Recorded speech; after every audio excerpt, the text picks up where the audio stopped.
Have you ever wondered what the future holds for one of the Vancouver Canucks' most crucial players? Well, it looks like there's a glimmer of hope on the horizon. With the team recently signing a key goaltender to a long-term deal, the question on every fan's mind is whether our star goalie will remain in the blue and green. As he battles back from injury, could this be the moment we see him rise again? Stick around, because we've got the inside scoop that you won't want to miss. Patrik Allvin recently made some intriguing comments about the future of Thatcher Demko with our Vancouver Canucks, and as a passionate fan, I can't help but dive into what this could mean for our team. After signing Kevin Lankinen to a 5-year deal, the question on everyone's mind is whether there's room to keep Demko beyond the 2025-26 season. Allvin expressed confidence that there will be some salary cap flexibility to retain both goaltenders, which is crucial. He stated, "I think there's space. Again, I have a lot of respect for Thatcher, and he has another year on his contract." That's encouraging. But let's unpack this a bit. Demko has had a rough year. Injuries have plagued him, and he's been sidelined recently, which complicates things. While he's back on the ice and our playoff hopes are very much alive, his health is paramount. Now, here's where it gets interesting.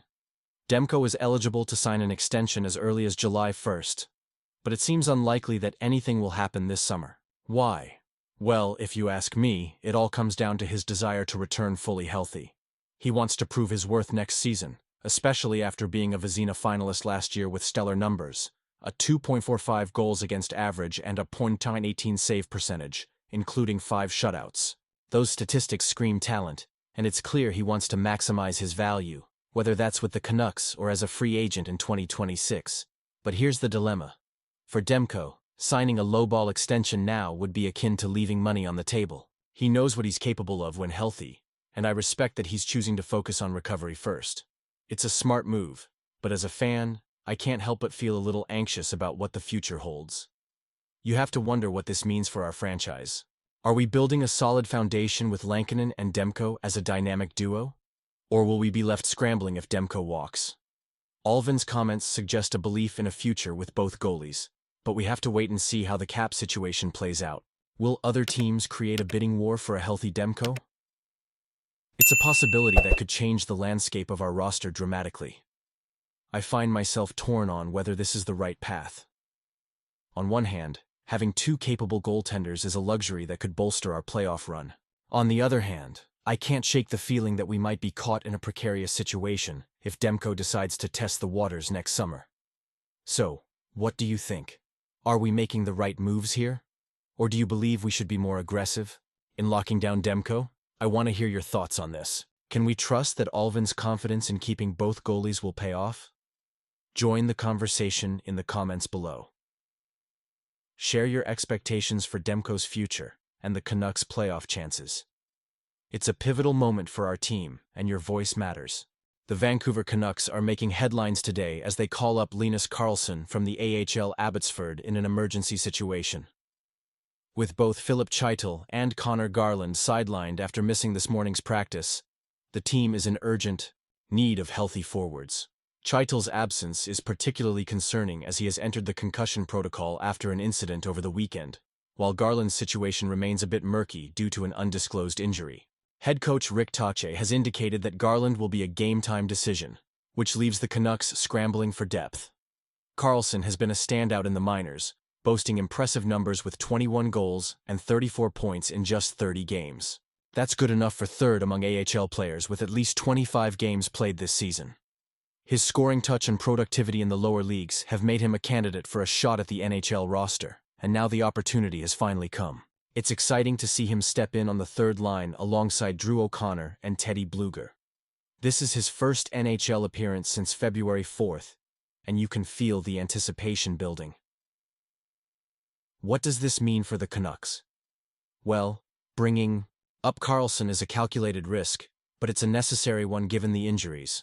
The team needs to maintain a full roster of 12 healthy forwards, and Carlson's experience, albeit limited in the NHL with just 1 goal and 8 shots in 9 games this season, could provide that much-needed spark. As a 25-year-old player, he has plenty of potential to prove himself at the highest level. Now, let's talk about the broader implications of this move. The Canucks are currently fighting for a playoff spot, and each game counts. The absence of key players like Chaitil and Garland can't be understated. If Carlson can step up and contribute, it could dramatically shift the momentum for the team. Fans have been waiting for any sign of hope amid a challenging season, and this could be a pivotal moment. But here's where it gets interesting. Carlson is exempt from waivers for the rest of the season, which means the Canucks can freely move him in and out of the lineup. However, that status will change in 2025-26. If he doesn't make the opening night roster next season, he'll have to clear waivers to return to Abbotsford. This adds an extra layer of urgency to his performance tonight. Do you think this was the best decision? Honestly, I'm torn. While I love the idea of giving a young guy a chance, I can't help but feel the weight of expectations on him. This is a team that's trying to find its identity and build for the future. Having players like Carlson step up is crucial, but it also raises questions about the long-term strategy. Are we relying too much on young talent, or is this the right way to build a competitive roster? I want to hear your opinions down below. As fans, we all share the dream of seeing the Canucks back in the playoffs, and every decision made at this stage could either bring us closer to that goal or push it further away. It's a roller coaster of emotions, and it's precisely what makes being a fan so exhilarating. Let's keep the conversation going. What do you think about bringing Carlson up? Is this a move that excites you, or are you more skeptical about relying on someone with limited NHL experience? And don't forget to activate the notification bell to get all the latest updates. If you're enjoying the content, make sure to like and share this video and subscribe to the channel for more Vancouver Canucks news and analysis. Let's rally together and support our team as they push through this challenging phase. Go Canucks!